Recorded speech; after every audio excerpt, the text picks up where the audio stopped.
Hello guys, welcome back to our channel. ഇന്ന് നമുക്ക് ഒരു കൊറുകച്ച് തെയ്യത്തിൻ്റെ സ്റ്റോറി ആവാം. തെയ്യം കണ്ടുകൊണ്ട് തന്നെ നമുക്ക് സ്റ്റോറി കേട്ടാലോ. തുളുവർക്കിടയിൽ ഏറെ ജനകീയമായ തെയ്യം. വടക്കൻ കേരളത്തിൽ കണ്ടുവരുന്ന തെയ്യത്തിൽ നിന്നും ഏറെ വ്യത്യസ്തമാണ് തുളു തെയ്യങ്ങൾ. അതുപോലെ തന്നെ തുളു തെയ്യങ്ങളിൽ ഏറെ പ്രധാനപ്പെട്ട ഒരു തെയ്യമായി സ്വാമി കൊറഗജയെ കാണുന്നു. കൊറപ്പാളു അമ്മയുടെയും കുറുവനൊടിയുടെയും മകനായി പിറന്ന കൊറഗതനയ്ക്ക് കുഞ്ഞുനാളിൽ തന്നെ തൻ്റെ മാതാപിതാക്കളെ നഷ്ടമാകുന്നു. തന്നെ ഏറ്റെടുക്കാൻ ആരുമില്ലാത്ത അവസ്ഥയിൽ കൊറഗതനിയ തെക്ക് ദേശത്തേക്ക് വീട് വിട്ടിറങ്ങി. ഏറെ ആൾസഞ്ചാരമുള്ള ഒരു സ്ഥലത്ത് ഭയത്തോടു കൂടി ആ ബാലൻ കരഞ്ഞും ചിരിച്ചും നൃത്തം ചവിട്ടിയും നിന്നു. വെള്ളമണൽ ചോറായി കരുതി ആലത്തിൻ പഴം തേങ്ങയായി കൊറിച്ചും കഴിഞ്ഞു. അപ്പോൾ അതിലെ പോയ ഒരു സ്ത്രീ അത് കണ്ട് ആ ബാലനോട് ചോദിച്ചു, "നീ എന്തിനാ കുഞ്ഞെ ഇങ്ങനെ ചെയ്യുന്നേ" എന്ന്. അപ്പോൾ കൊറഗതനിയ പറഞ്ഞു, "എൻ്റെ മാതാപിതാക്കൾ മരിച്ചുപോയി. എന്നെ നോക്കാൻ ആരുമില്ല. വിശപ്പും ഏകാന്തതയും കാരണം താൻ ഏറെ ബുദ്ധിമുട്ടിലാണെന്ന് കൊറഗതനിയ ആ സ്ത്രീയോട് പറഞ്ഞു. അത് കേട്ട് ആ സ്ത്രീക്ക് പാവം തോന്നി. തൻ്റെ കൂടെ വരുന്നോ എന്ന് ചോദിച്ചു. കൂടെ വരാം എന്നും തനിക്ക് ഉടുക്കാൻ തുണിയും തലയിൽ വയ്ക്കാൻ പാളത്തൊപ്പിയും വേണം എന്ന് തനിയൻ പറഞ്ഞു. ആ സ്ത്രീ തരാം എന്ന് പറഞ്ഞ് പാളത്തൊപ്പിയും തുണിയും കൊടുക്കുന്നു. അങ്ങനെ തനിയൻ ആ സ്ത്രീയുടെ കൂടെ പോയി. തനിയൻ്റെ വരവോടെ ആ വീട്ടിൽ ഐശ്വര്യവും സമ്പൽ സമൃദ്ധിയും ഉണ്ടായി. വളർന്നപ്പോൾ തനിക്ക് ഒരു ഓലപ്പുര വേണം എന്നും തൻ്റെ കുലത്തൊഴിലായ കൂട്ടമിടയിൽ തുടങ്ങണമെന്നും പറഞ്ഞു. ശേഖരിക്കാൻ തനിയൻ കാട്ടിലേക്ക് പോയി. അങ്ങനെ കൊറഗതനിയൻ തൻ്റെ കുലത്തൊഴിൽ ചെയ്യാൻ തീരുമാനിച്ചു. അപ്പോഴാണ് തനിയെ കൊണ്ടുവന്ന ആ സ്ത്രീയുടെ കുടുംബക്ഷേത്രത്തിൽ തെയ്യംകെട്ട് മഹോത്സവം തീരുമാനിക്കുന്നത്. അവിടത്തേക്ക് ആവശ്യമായ ഇളനീരും കുരുത്തോലയും കൊടുക്കേണ്ടത് ഈ സ്ത്രീയുടെ കുടുംബത്തിൽ നിന്നുമാണ്. എല്ലാ പ്രാവശ്യവും അത് കൊണ്ടുപോകാൻ വരുന്ന ആളെ കാണാഞ്ഞിട്ട് സ്ത്രീ തൻ്റെ വളർത്തുമകനായ കൊറഗനോട് അത് കൊണ്ടുകൊടുക്കാൻ പറ്റുമോ എന്ന് ചോദിക്കുന്നു. 7 പേർ താങ്ങേണ്ട ചുമട് കൊറഗൻ ഒറ്റയ്ക്കെടുത്തുകൊണ്ട് ക്ഷേത്രത്തിലേക്ക് പോകുന്നു. ചുമടും താങ്ങി വരുന്ന ആളെ ക്ഷേത്രാധികാരി ഒന്ന് സൂക്ഷിച്ചു നോക്കി. പതിവായി കൊണ്ടുവരുന്ന ആളല്ലെന്ന് മനസ്സിലായി. ഒന്നുകൂടി ക്ഷേത്രാധികാരി ആളെ നോക്കി. അപ്പോഴാണ് മനസ്സിലായത് അത് താഴ്ന്ന ജാതിക്കാരനായ കൊറഗനാണെന്ന്. ആളെ മനസ്സിലായതോടെ ക്ഷേത്രാധികാരി പറഞ്ഞു, "അത് മതിലിന് പുറത്ത് വെച്ച് നീ അങ്ങോട്ട് മാറി നിന്നോളാൻ." അത് കേട്ട കൊറഗന് നല്ല ദേഷ്യം വന്നു. കൊറഗൻ പറഞ്ഞു, "ഞാൻ കൊണ്ടുവന്ന ഇളനീറിനും കുരുത്തോലയ്ക്കും അയിത്തമില്ലെങ്കിൽ പിന്നെ എനിക്ക് മാത്രം എന്തിനാണ് അയിത്തമെന്ന്." സങ്കടവും ദേഷ്യവും കാരണം കൊറഗൻ കൊണ്ടുവന്ന കുരുത്തോലയും ഇളനീരും ക്ഷേത്രത്തിൻ്റെ നടുമുറ്റത്തായി വലിച്ചെറിഞ്ഞു. എന്നിട്ട് അങ്ങോട്ട് മാറി നിന്നു. അപ്പോൾ ക്ഷേത്രമതിലിൻ്റെ പുറത്ത് ദാ നിൽക്കുന്നു നാരങ്ങ കണ്ടതും കൊറഗൻ അമ്മ പറഞ്ഞത് ഓർത്തു. അച്ചാറ് തീർന്നിരിക്കുകയാണ്, അച്ചാറിടാൻ നാരങ്ങ വേണമെന്ന്. കൊറഗൻ വേഗം ക്ഷേത്രമതിലിൽ ചവിട്ടി കയറി മരത്തിൻ്റെ മുകളിൽ കയറാൻ നോക്കി. എന്നിട്ടും കൊറഗന് നാരങ്ങ പറിക്കാൻ എത്താണ്ടായി. വീണ്ടും ചവിട്ടി. പിന്നീട് ചവിട്ടിയത് ക്ഷേത്രത്തിൻ്റെ കലശക്കുടത്തിലായിരുന്നു. അത് കണ്ട് ദേഷ്യം വന്ന ദൈവം കൊറഗനെ മായയാക്കി ദൈവമാക്കി എന്നാണ് വിശ്വാസം. പിന്നീട് തെയ്യമായിട്ടാണ് കൊറഗൻ മടങ്ങിപ്പോയത്. തെയ്യമായ കൊറഗനെ എല്ലാവരും കൊറഗജ്ജ എന്ന് വിളിക്കാൻ തുടങ്ങി. അജ്ജ എന്നാൽ മുത്തശ്ശൻ എന്നാണ് അർത്ഥം. സങ്കടവുമായി വരുന്ന ഭക്തരെ ചേർത്തു നിർത്തുന്ന തുളുനാട്ടിൽ ഏറ്റവും ജനകീയനായ തെയ്യമായി കൊറഗജ്ജ മാറി. ശരീരമാകെ കരിപൂശി വെള്ളനിറത്തിൽ താടിയും മീശയും വരച്ച് ലളിതമായ അലങ്കാരത്തോടെ അരങ്ങിൽ വരുന്ന തെയ്യം. അരയിൽ ഓല ചുറ്റി, കയ്യിൽ ഊന്നുവടിക്ക് സമാനമായ വടിയും തലയിൽ പാളത്തൊപ്പിയുടെ രൂപത്തിൽ തൊപ്പിയും അരയിൽ കോണാകൃതിയിൽ മടക്കിയ തുണിയും ഓലയ്ക്ക് മുകളിൽ കെട്ടും. ഈ തുണി കെട്ടുന്നതിനും ഒരു ഐതിഹ്യമുണ്ട്. തൻ്റെ വളർത്തമ്മ പണ്ട് നൽകിയ ആ തുണിയുടെ ഓർമ്മയായിട്ടാണ് കൊറഗൻ ഓലയ്ക്ക് മുകളിൽ ഈ തുണി കെട്ടുന്നത്. കൊറഗജ്ജ തെയ്യം നമ്മെ ഓർമ്മപ്പെടുത്തുന്നത് ജാതീയ വേർതിരിവിനെക്കുറിച്ചാണ്. ജാതീയ വേർതിരിവിനെ ഇല്ലാതാക്കിയ തെയ്യമാണ് കൊറഗജ്ജ.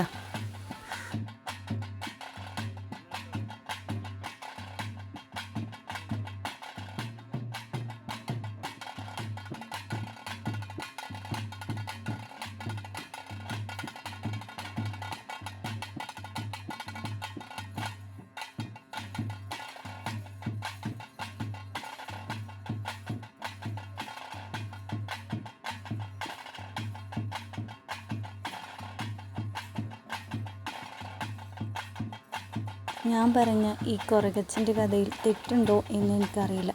നമ്മൾ കേട്ടതും പറഞ്ഞു തന്നതുമായ കുറച്ച് കാര്യങ്ങളാണ് ഞാനിവിടെ പറഞ്ഞത്. ഇതിൽ തെറ്റുണ്ടെങ്കിൽ നിങ്ങളൊന്ന് കമൻറ്റ് ചെയ്യണേ.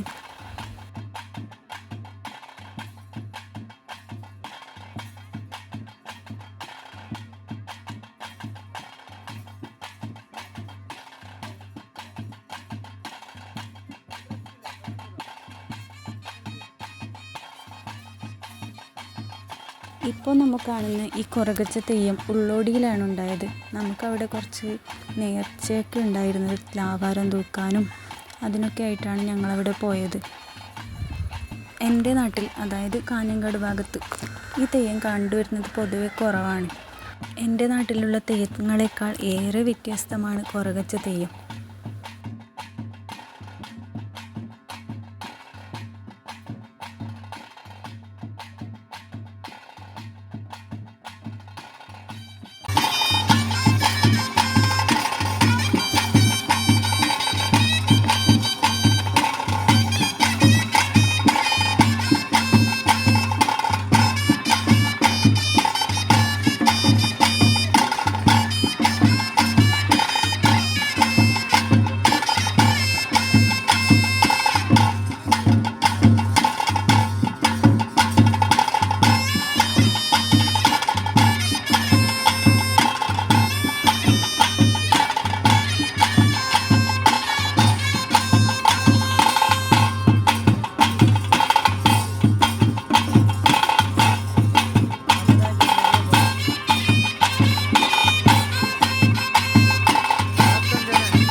సంసారత గర్భమాతలో ఇచ్చినంచిన జోకులు ఎడట్టుకు ఊరు పేరు ఇచ్చినట్ల అజ్జా బలట్టుకుల కాదుకుర్ల అత తంతునంచిన నంబానికి ఒళ్ళే ఆ నంబానికి ప్రಕಾರ ఎడట్టుకు ఊరు నచ్చిన ఏలి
അപ്പോൾ ഇതാണ് കൊറകച്ചൻ്റെ പൂർണ്ണ രൂപം. ശരീരമാകെ കരി പൂശി വെള്ള നിറത്തിൽ താടിയും മീശയും വരച്ച് അരയിൽ ഓല ചുറ്റി അതിനു മേൽ ത്രികോണാകൃതിയിൽ മടക്കിയ മുണ്ടും ചുറ്റി കയ്യിൽ ഊന്നുവടിക്ക് സമാനമായ വടിയും തലയിൽ പാളത്തൊപ്പിയും എല്ലാമായി അരങ്ങിൽ നിറഞ്ഞാടുകയാണ് കൊറകച്ച.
ഗൈസ്, ഇത് കണ്ടോ, സമയം ഇപ്പോൾ 1 മണി ആവാറായി.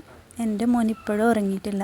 കൊറകച്ച ദൈവത്തിൻ്റെ രൂപം കണ്ട് അവൻ അതിശയത്തോടെ നോക്കി നിൽക്കുകയാണ്.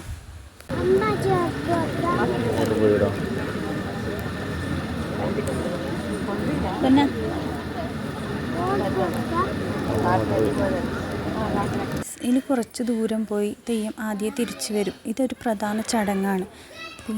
ദൂരെ പോയ തെയ്യം ആൾക്കൂട്ടത്തിൽ നോക്കി ചോദിക്കും, എന്താ അവിടെയെന്ന്. അപ്പോൾ എല്ലാവരും വിളിച്ചു പറയും, അച്ഛൻ്റെ വെളിച്ചം കാണാൻ.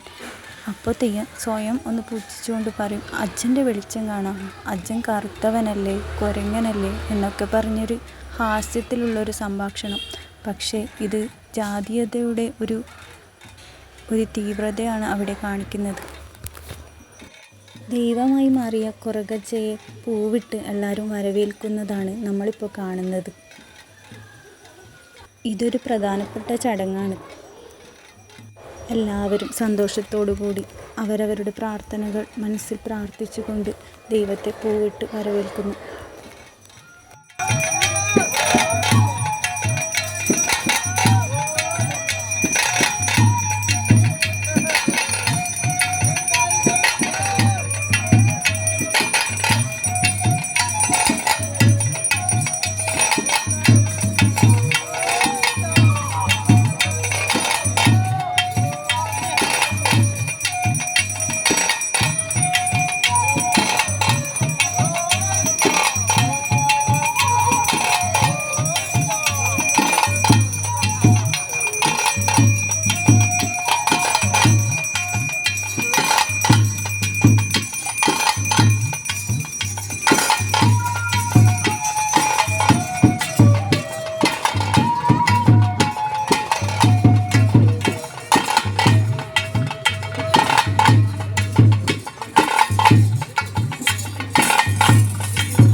ഇതൊക്കെ ഒരു നേർച്ചയാണ് കേട്ടോ. കുഞ്ഞുങ്ങൾക്ക് എന്തെങ്കിലും അസുഖങ്ങളുണ്ടായാലോ, നമ്മൾ പ്രസവ സമയത്ത് എന്തെങ്കിലും ബുദ്ധിമുട്ടുണ്ടായെങ്കിലോ കൊറകച്ചനെ വിശ്വസിക്കുന്നവർ നേരുന്ന നേർച്ച.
തുലാഭാരത്തിൻ്റെ ചടങ്ങാണ്. നമുക്കും ഉണ്ട് തുലാഭാരം.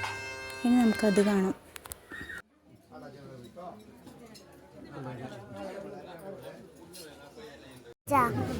തുലാഭാരം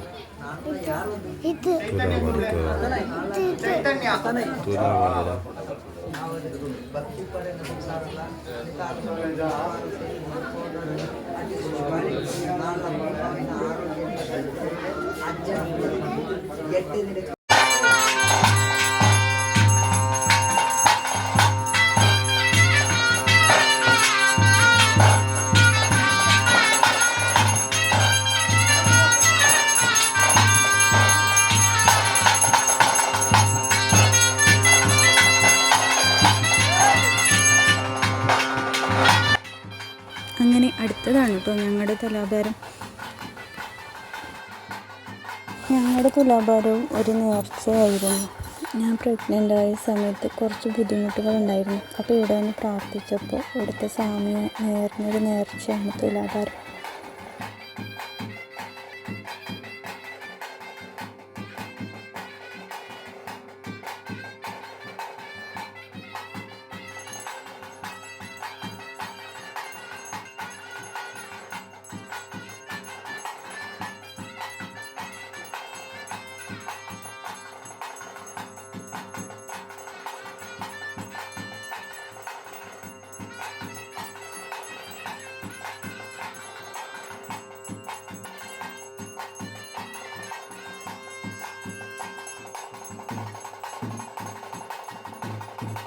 അങ്ങനെ അച്ഛൻ്റെ മുന്നിൽ നല്ലപോലെ പ്രാർത്ഥിച്ച് തുലാഭാരമൊക്കെ കഴിഞ്ഞ് ഞങ്ങൾ വീട്ടിലേക്ക് പോവുകയാണ് ഗായ്സ്. Bye bye, Tata.